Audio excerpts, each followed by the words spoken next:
Alcohol was involved, story number 23. Religion and alcohol. I've had a strange relationship with religion in general. Add alcohol to the relationship and, like any relationship, things can get a bit interesting. Ever wonder where writers get their ideas and materials from? I grew up in a Baptist household. My father met my mother at a church function of some kind when she was 18. They married and had me in her 19th year of life. My dad was a deacon at our church during my youth and the music director when available.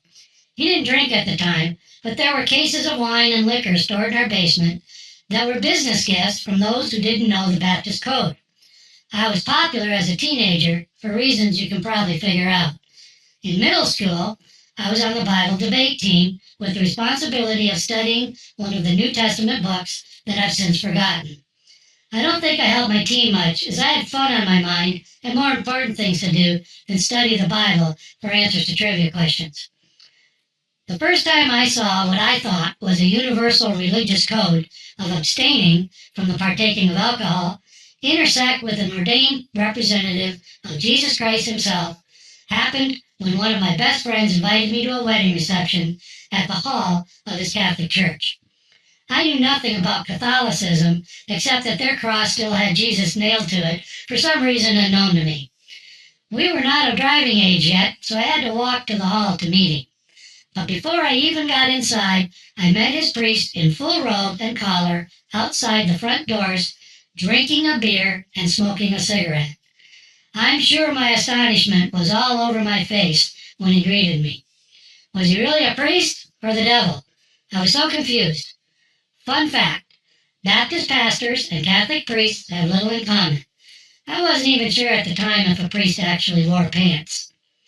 I've had some very interesting experiences with priests. Thank God, not any of the disgusting and immoral ones that seem to have plagued the Catholic Church these past 50 years or maybe longer.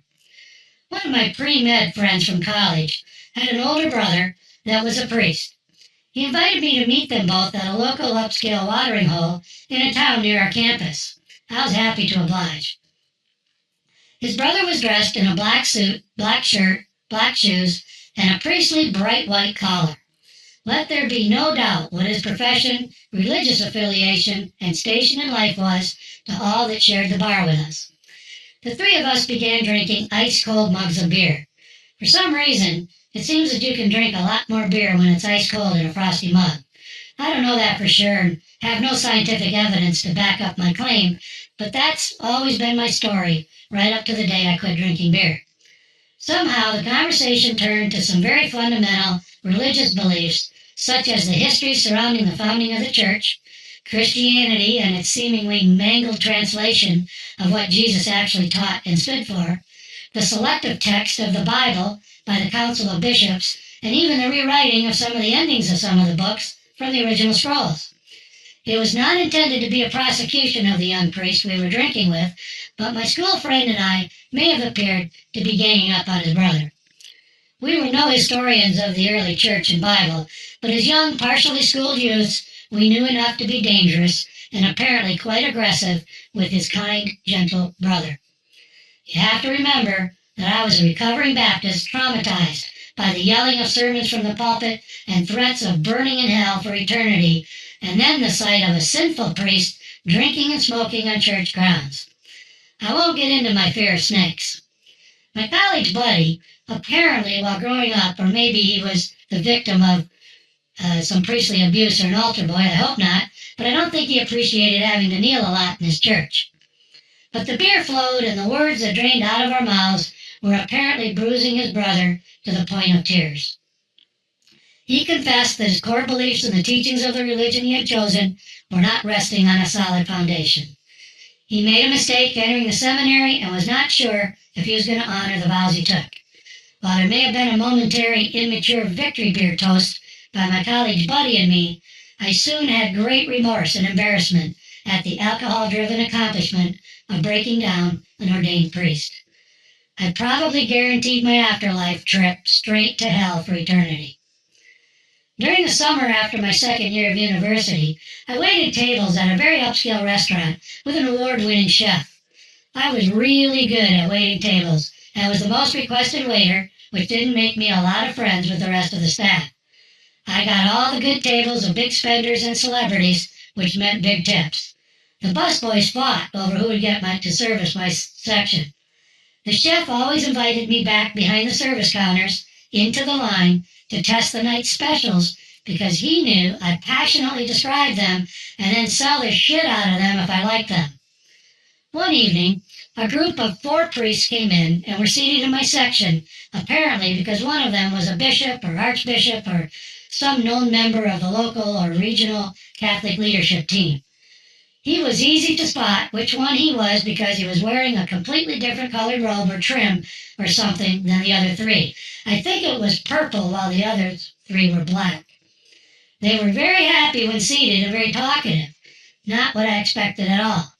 They all quickly ordered martinis, which gave me a clue that they may have stopped somewhere or had happy hour back at the parish before making their way to our eating establishment. I served them their drinks, which lasted about 5 minutes before another round was ordered. I introduced the specials of the evening, which included live Maine lobster. I offered to go get a sample so they could see it was live and large. They took me up on my offer, and after having some fun with the crustacean that had a death sentence, all 4 of them ordered the lobster special. They were fairly inebriated when the main course arrived, so I offered to open the lobsters for them and crack the claws to make it easier for them to get the meat out.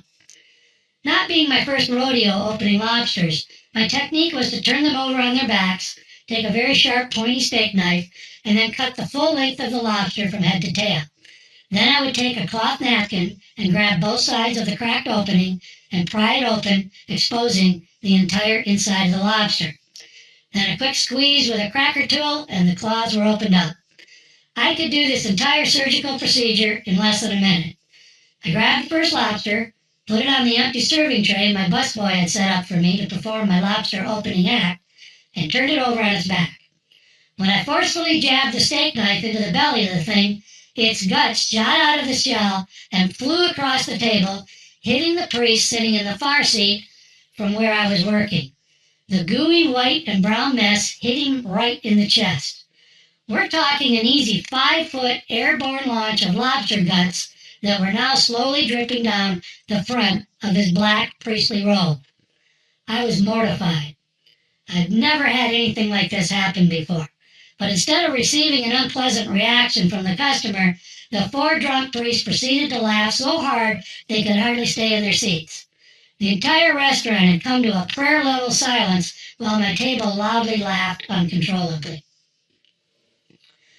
My busboy was in full flight to get wet cloths while the owner made his way to my section to see what was going on. We cleaned the front of his robe, and I finished preparing the lobster for consumption along with the other 3. The dinner proceeded as if nothing had happened. The owner bought them a round of drinks against my advice. Chef told the owner how many lobsters I had sold that night, and everything was fine. And after all, I didn't have much to lose, as I was already going to hell for the previous incident with a priest in a bar. Firing me would have been non-consequential from my view. I hope the priest made it back safely to wherever they came from. I once went to the local bar near my ranch to have a cold one at the end of a long day. I walked in, sat down to the bar next to someone without really paying attention to who was sitting there. When my beer arrived, he turned and said, "Hello."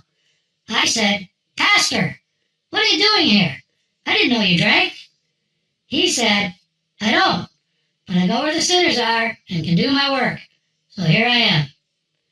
Good grief. During my youth, my dad always led the church congregation in song and often directed the choir when he wasn't traveling on business.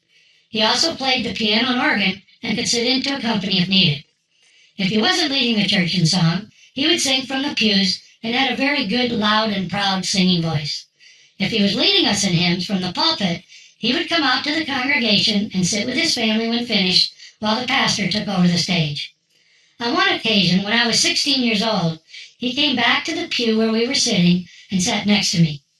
He gave me a hard stare and leaned down right in my face. And for the first time in my life, I heard my father use the F word. And he said it in church, of all places. "You smell like a fucking brewery."